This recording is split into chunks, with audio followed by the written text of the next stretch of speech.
আসসালামু আলাইকুম। কল্পনাস lifestyle blog থেকে আমি কল্পনা আপনাদের আরও একটি নতুন ভিডিওতে ওয়েলকাম করছি।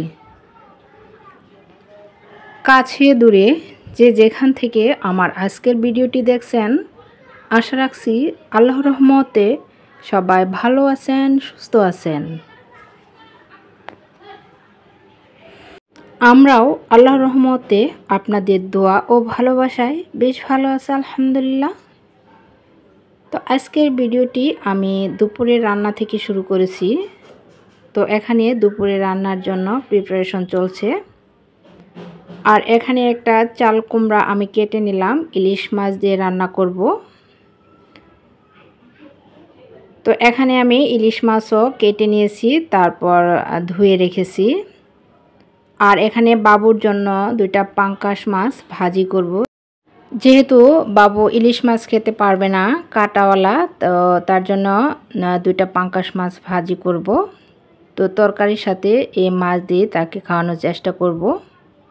তো এখানে আমি চাল কুমড়া দিয়ে ইলিশ মাছটা উঠিয়ে দিচ্ছি।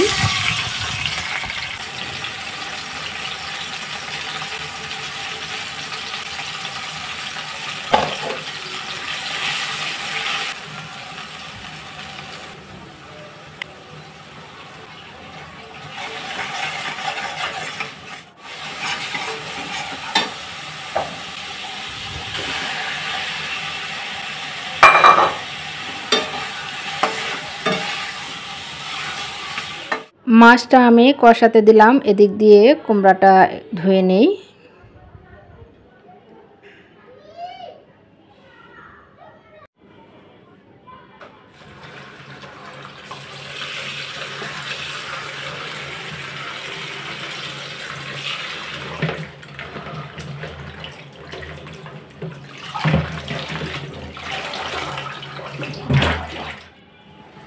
তো কষানো মাছটা আমি নামিয়ে নিয়েছি, তারপর কুমড়াগুলো দিয়ে নিলাম। এখন ভালো করে কুমড়াটা কষিয়ে নেব, তারপর তরকারিটা রান্না করে ফেলবো।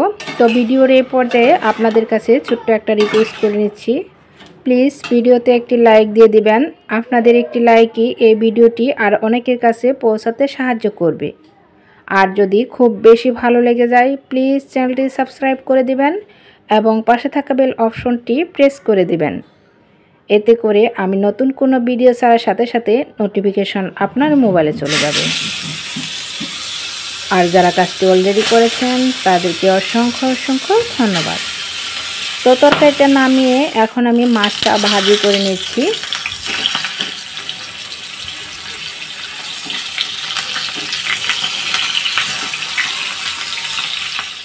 তো আমার আজকে রান্নাবান্না কমপ্লিট। এখন আমি সবগুলো রেখে দিচ্ছি, দুপুরে খাওয়ার টাইম হলে সবাই মিলে খেয়ে নেব। তো আজকে ইলিশ মাছ দিয়ে চাল কুমড়া, পাঙ্কাশ মাছ ভাজি বাবুর জন্য, আর শাক ভাজি করেছি। তো এখন একটা গুরুত্বপূর্ণ কথা আপনাদের সাথে শেয়ার করি। তো টাকা জমানোর অভ্যাসটা আমার ছোট থেকেই। এই যে টাকাগুলো দেখছেন, এগুলো কিন্তু আমার মেয়েদের টাকা। তো মেয়েরা যদি কোনো স্যালামি পায়, ঈদ স্যালামি বা অন্যান্য কারো কাছে উপহার পায়, তাহলে কিন্তু তাদের টাকা আমি এক টাকাও খরচ করি না। তো যখন যেভাবে পাই সেটাই আমি ব্যাংকে তুলে রাখি। তো ছোট থেকে আমার এই অভ্যাসটা, আমি বিয়ের আগেও অনেক টাকা সঞ্চয় করেছিলাম। তো সঞ্চয় করে করে আমি ছোট ছোট শখ পূরণ করি। তো এখানে আমার মেয়েদের ঈদের যে স্যালামির টাকাটা, সেটা আমি ব্যাংকে রাখবো। তো এখানে দেখেন আমি একটা গহনা দেখাচ্ছি, এটা হচ্ছে একটা ব্রেসলেট। এই ব্রেসলেটটা কিন্তু আমি একটু একটু করে ব্যাংকে টাকা জমিয়ে তারপর বানিয়েছি। আসলে আমাদের মতো মধ্যবিত্ত ফ্যামিলি মেয়েদের অথবা বউদের কিন্তু একেবারে চাইলে একসাথে কিন্তু অনেক গহনা বা অন্য কিছু কিন্তু করা যায় না, একটু একটু করে টাকা জমিয়ে কিন্তু করতে হয়। তো এই ব্রেসলেটটা আমি সম্পূর্ণ ব্যাংকে জমানো টাকা দিয়ে বানিয়েছি। তো তো ব্রেসলেটটার ওজন 7 আনার মতো। আর এখানে এই যে পাথরের যে একটি আংটি, এটাও কিন্তু আমি একটু একটু করে টাকা জমিয়ে তারপর বানিয়েছি। আসলে একটু একটু করে কিছু টাকা জমাই, তারপর যদি কিছু শর্ট পড়ে তাহলে রামিসার বাবার কাছ থেকে নেই। আর এই যে একটা ছোট রিং আংটি, এটা আমার বিয়ের আগে বানিয়েছি। এটা কিন্তু আমি একটু একটু করে টাকা জমিয়ে বিয়ের আগে কিন্তু এই গয়নাটা বানিয়েছি।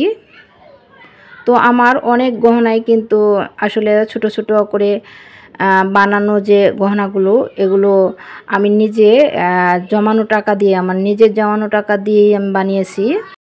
তো এই ছোট ছোট গয়নাগুলো কিন্তু আসলে আমি টাকা জমিয়ে জমিয়ে কিন্তু বানিয়েছি।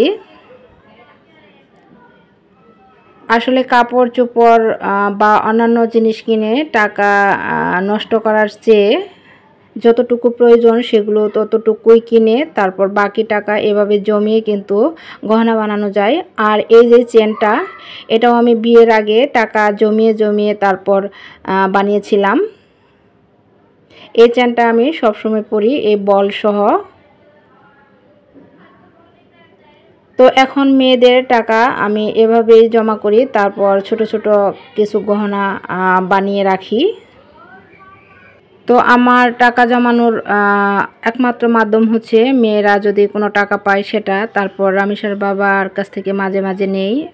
আর রামিসাকে যেহেতু স্কুলে নিয়ে যায়, তো স্কুল ভাড়া থেকেও কিছু টাকা জমে। এভাবে করে আমার টাকাগুলো জমিয়ে আমি রেখে দেই। আমার জমানো টাকা থেকে কিন্তু আমি 1 টাকাও সংসারের জন্য খরচ করি না। এগুলো আমি আমার নিজের শখ পূরণ করি।